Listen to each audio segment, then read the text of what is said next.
காஞ்சிபுரம் மாவட்டம் தண்டலத்தில் விபத்தில் சிக்கி இளைஞர் உயிரிழந்த நிலையில் விபத்து ஏற்படுத்திய வாகனத்தை கண்டறிய கோரி அவரது உறவினர்கள் சாலை மறியலில் ஈடுபட்டனர்.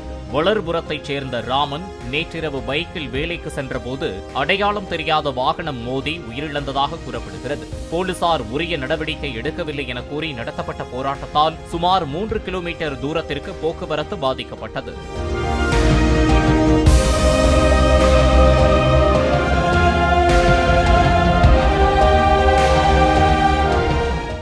பிளே ஸ்டோர் மற்றும் ஆப் ஸ்டோரில் இருந்து பாலிமர் செயலியை QR கோடு மூலம் பதிவிறக்கம் செய்யுங்கள்.